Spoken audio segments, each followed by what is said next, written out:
నమస్తే, నేను మీ కుప్ప పద్మిని. ఇన్నాళ్ళు మీ సపోర్ట్‌ని నాకందిస్తూ, మీ ప్రేమని నాకందిస్తున్న ప్రతి ఒక్కరికి కృతజ్ఞతలు. ఇప్పుడు చూడబోతున్న ఈ వీడియో కూడా ఖచ్చితంగా మీకు ఉపయోగపడుతుంది. లైక్, షేర్ అండ్ సబ్స్క్రైబ్ చేసి మీ ఇష్టాన్ని అలాగే మీ సపోర్ట్‌ని నాకందించండి. అలాగే ఈ వీడియో పట్ల మీ అభిప్రాయాన్ని కామెంట్ సెక్షన్‌లో కామెంట్ చేసి నాకు తెలియజేయండి. నమస్తే, వెల్కమ్ టు అవర్ ఛానల్. నేను పద్మిని. ప్రస్తుతం మనతో పాటు ఒక కొత్త గెస్ట్ ఉన్నారు. అనుపమ అడుప గారు. ఆవిడ ఒక astrologer, tarot card reader and crystal healer. మరి మాట్లాడదామా? అనుపమ గారు నమస్తే అండి. నమస్తే పద్మిని. మకర రాశి వారికి గురువు యొక్క మార్పు రీత్యా ఎట్లాంటి ఫలితాలు రాబోతున్నాయి అటు ఆస్ట్రాలజికల్ గా అలాగే టారో కార్డ్ రీడింగ్ ఏం చెప్తోంది అనేది ఒక్కసారి మీ ద్వారా. షూర్ అండి. మకర రాశి వాళ్ళకి 3rd లార్డ్ 12th లార్డ్ అవుతారు గురు. అంటే తృతీయాధిపతి, వ్యయాధిపతి, పంచమంలో ట్రాన్సిట్. సో ఆల్రెడీ మకర రాశి వాళ్ళు ఏలినాటి శని ప్రభావం వల్ల చాలా ఇబ్బందులు పడుతూ ఉన్నారు గత కొన్ని సంవత్సరాలుగా. ఆల్మోస్ట్ ఇప్పుడు వాళ్ళు లాస్ట్ లెగ్ ఆఫ్ ఏలినాటి శనిలో ఉన్నారు కాబట్టి ఇంకొక 1 year అటు ఇటు చూసుకుంటే ఇప్పుడు గురు ట్రాన్సిట్ పంచమంలోకి ట్రాన్సిట్ అవ్వడం ఏంటి అంటే, తృతీయాధిపతి పంచమంలో అంటే వీళ్ళ సెల్ఫ్ ఎఫర్ట్స్, వీళ్ళ ఛాలెంజెస్ ఏవైతే ఉన్నాయో దాన్ని కరేజియస్ గా వాళ్ళు ఒక ధైర్యంగా ముందుకు తీసుకెళ్లి వాళ్ళ యొక్క ఆ ధైర్య సాహసాలతో వాళ్ళ క్రియేటివిటీని బయటికి తీసుకురావడం. ఓకే, పిల్లలు లేని వాళ్ళకి, మకర రాశి వాళ్ళు ఎప్పటి నుంచో ప్లానింగ్ చేస్తూ పిల్లలు అవ్వట్లేదు అని అనుకునే వాళ్ళకి, ప్రొజెనికి రిలేటెడ్ ఇష్యూస్ ఏమైనా ఉన్నా కూడా ఇది గురువు గారి బ్లెస్సింగ్స్ వల్ల అది కూడా కొద్దిపాటిగా వాళ్ళకి రెస్పైట్ అన్నమాట. అండ్ 12th లార్డ్ అవ్వడం చేత వీళ్ళు ఏంటంటే, వీళ్ళు ఏదైనా నాలెడ్జ్ నేర్చుకుంటే గనక అది వేరే వాళ్ళకి ఎక్స్ప్లెయిన్ చేయాలన్నమాట. అంటే వాళ్ళ నాలెడ్జ్ ని వాళ్ళు డిస్ట్రిబ్యూట్ చేయాలి. వాళ్ళ దగ్గర హోల్డ్ ఆన్ చేసుకోకుండా వాళ్ళని డిస్ట్రిబ్యూట్ చేయాలన్నమాట. అది ఫ్రీగా అయినా సరే కొన్నిసార్లు మనము గైడెన్స్ ఇస్తూ ఉండాలి. అది హెల్ప్ అవుతుంది వాళ్ళకి. ఎందుకంటే ఇప్పుడు వాళ్ళు ఆ ఏళ్ళనాటి శని ప్రభావంలో కొన్ని లెసన్స్ నేర్చుకుని ఉంటారు. ఆ లెసన్స్ ని వేరే వాళ్ళకి వాళ్ళు షేర్ చేస్తే వీళ్ళు చేసిన తప్పులు, వాళ్ళ తప్పుల నుంచి వీళ్ళు ఏదైతే లెసన్స్ నేర్చుకున్నారో అది వేరే వాళ్ళకి గైడెన్స్ లాగా అవుతుంది కదా. అక్కడ గురువు టీచింగ్స్ బయటకు వచ్చేస్తాయి కాబట్టి ఆ సెల్ఫ్ ఎఫర్ట్స్ నుంచి వాళ్ళు అది గైడెన్స్ లాగా కూడా వాడుకోవడానికి హెల్ప్ అవుతుంది. అండ్ ఇంకొకటి ఏంటి అంటే, లాంగ్ టర్మ్ నుంచి ఏవైతే మ్యారిటల్ రిలేటెడ్ ఇష్యూస్ కానివ్వండి, పెళ్లి జరగట్లేదు అనుకున్న వాళ్ళకి కూడా పెళ్లి జరిగే పాసిబిలిటీస్ ఉంటాయి. ఎందుకంటే పంచమం నుంచి భాగ్యాన్ని చూస్తారు, మళ్ళీ లగ్నాన్ని చూస్తారు కాబట్టి అదొకటి హెల్ప్ అవుతుంది. వెయిట్ గెయిన్ అయ్యే ఛాన్సెస్ కూడా ఉన్నాయండి మకర రాశి వాళ్ళకి. సో దానికి తగ్గట్టుగా వాళ్ళు కొద్దిగా మళ్ళీ లైఫ్ స్టైల్ హ్యాబిట్స్ చేంజ్ చేసుకోవాలి. అండ్ ఇంకొకటి, ఒకవేళ కొద్దిగా మకర రాశి వాళ్ళు ఏంటి అంటే వాళ్ళకి మూవ్మెంట్ అనేది కొద్దిగా తొందరగా ఉండదు అనమాట. బికాస్ ఆఫ్ దట్ శని యొక్క ప్రభావం చేత అండ్ ఎర్త్ సైన్ భూతత్వ రాశి కూడా అవ్వడం చేత వాళ్ళకి కొద్దిగా రెస్పైట్ ఉండదు. లైఫ్ స్లోగా ఉంటుంది, కొద్దిపాటిగా లైఫ్ స్లో ఉంటుంది. అంటే వాళ్ళు స్టార్టింగ్ లో స్ట్రగుల్ అవుతారు, ఒక 35 వచ్చేంత వరకు స్ట్రగుల్ అవుతారు. బట్ దాని తర్వాత నుంచి మెల్లిమెల్లిగా వాళ్ళు పుంజేసుకుంటారు. కాకపోతే అప్పటి వరకు స్ట్రగుల్ ఉంటుంది, చికాకు ఉంటుంది, చాలా కష్టపడుతున్నాం. నంబర్ 1 హార్డ్ వర్కర్స్ అండి మకర రాశి వాళ్ళు. చెప్పాలంటే స్టెబిలిటీ, పేషెన్స్ వీళ్ళకి ఎక్కువ. సో ఇవన్నీ ఉంటాయి కాబట్టి ఇక్కడ వీళ్ళు 12th లార్డ్ 5th హౌస్ లో ట్రాన్సిట్ కాబట్టి ఫారెన్ ట్రావెల్స్ కి ఏదైనా వెళ్ళాలి అనుకున్నా కూడా, అలాంటి ఆలోచనలు ఏమైనా ఉన్నా కూడా వీళ్ళకి చాలా హెల్ప్ అవుతుంది. టీచర్స్, ఒకవేళ వాళ్ళు ఏదైనా కొత్త సబ్జెక్ట్స్ నేర్చుకోవాలనుకున్నా కూడా ఓవర్సీస్ నుంచి టీచర్స్ వాళ్ళకి అందుబాటులోకి రావడము, ఆన్లైన్ త్రూగా వాళ్ళు ఏదైనా కోర్సెస్ ఫ్లరిష్ చేసుకోవాలి అనుకున్నా కూడా అట్లాంటివి కూడా వీళ్ళకి పాసిబిలిటీస్ ఉంటాయి. Because 12th house signifies foreign lands కాబట్టి అక్కడ నుంచి వాళ్ళకి టీచర్స్ వచ్చే ఛాన్సెస్ కూడా ఉన్నాయి. అండ్ ఇంకా పిహెచ్డి లెవెల్స్, ఎంబీఏ లెవెల్ ఇట్లాంటి కోర్సెస్ ఏదైనా పోస్ట్ గ్రాడ్యుయేషన్ కి సంబంధించి చేయాలి అనుకుని సడన్ గా ఆగిపోయి ఉంటే కనుక this is the right opportunity. ఈ సంవత్సరం వీళ్ళకి మంచి ఆపర్చునిటీ అన్నమాట. ఏదైనా బెటర్ బి స్కూల్స్ నుంచి అడ్మిషన్స్ తీసుకోవాలనుకున్నా కూడా వీళ్ళకి ఆపర్చునిటీస్ బాగా ఉంటాయి, కలిసి వస్తుంది. So they can proceed.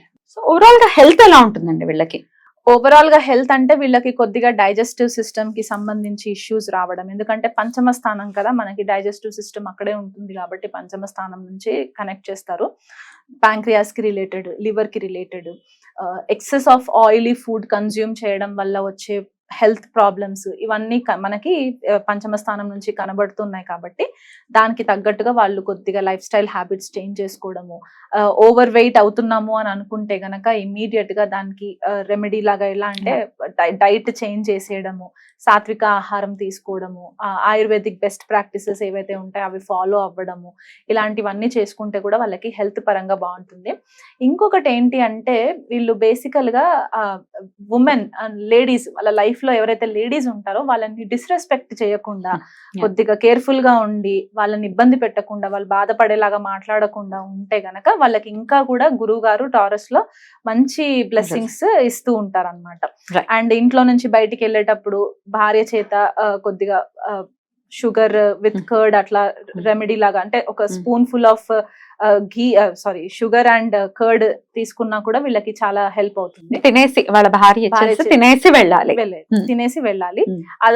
అలా చేస్తే కూడా వాళ్ళకి చాలా మట్టుకు రిలీఫ్ ఉంటుంది. పెళ్లిగాని వాళ్ళైతే వాళ్ళంతట వాళ్ళ మదర్ వాళ్ళ మదర్ త్రూగా ఇంట్లో వాళ్ళ మదర్ సిస్టర్స్ ఎవరైనా ఉంటే ఫీమేల్స్ Hmm. వాళ్ళ త్రూగా తీసుకుంటే చాలా బెటర్ గా ఉంటది అనమాట వీళ్ళకి. ఇక టారో కార్డ్ రీడింగ్ కూడా ఒక్కసారి చూసుకుంటే మే, జూన్, జూలై ఎలా ఉండబోతుంది మకర రాశి వారికి అండి? మకర రాశి వాళ్ళకి మే, జూన్, జూలై.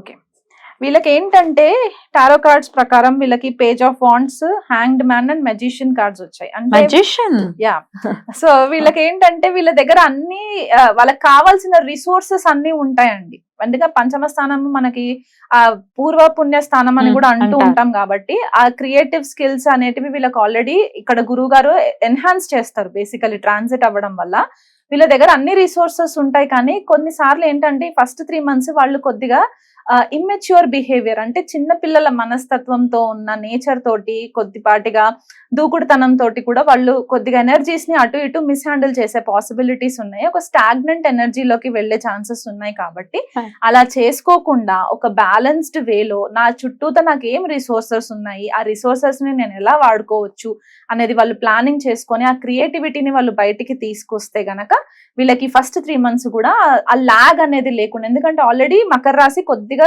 లాగింగ్ సైన్ కాబట్టి అందులో ఏళ్ళనాటి శని ప్రభావం వల్ల కూడా వీళ్ళు కొద్దిగా లాగ్ అయ్యి అంటే వీళ్ళు యాక్సెప్ట్ చేసేసారనమాట. లైఫ్ ని గ్రాంటెడ్ గా తీసేసుకొని ఉన్నారు ఆల్రెడీ.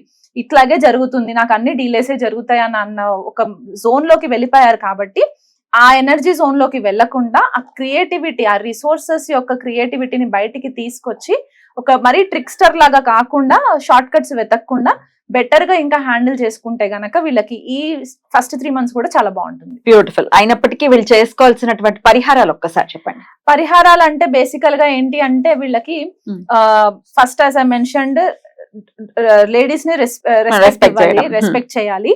అండ్ కరేజియస్ యాక్టివిటీస్ ఇంకా పెంపొందించాలంటే మార్నింగ్ ఉదయం రవికి సూర్య నమస్కారాలు చేసుకోవచ్చు, అదొక రెమెడీ. ఎందుకంటే థర్డ్ నార్మల్ గా అభిషేకం, అర్చన ఇట్లాంటివి చేయించుకొని రెగ్యులర్ గా చేస్తే కనుక అదొక రెమెడీ. వీళ్ళకి విష్ణు సహస్రనామం మాత్రం కంటిన్యూ చేయాలి. ఎందుకంటే మకర రాశిలో మనకి శ్రవణ నక్షత్రం కూడా పడుతుంది, విష్ణుమూర్తి పుట్టిన నక్షత్రం కాబట్టి విష్ణు సహస్రనామం ఉదయం సాయంకాలం 2 సార్లు వాళ్ళు ఒకవేళ చదవడానికి రాకపోయినా కనీసం వినడానికైనా ప్రయత్నం చేస్తే గనక వీళ్ళకి అన్ని ప్రాబ్లమ్స్ కి సొల్యూషన్స్ దొరుకుతాయి. బ్యూటిఫుల్. అలా దొరకాలని మనస్ఫూర్తిగా కోరుకుంటూ ఇక నెక్స్ట్ ఎపిసోడ్ లో కుంభరాశి గురించి మాట్లాడుకుందాం. థ్యాంక్ యూ సో మచ్ అండి. నమస్తే. నమస్తే అండి.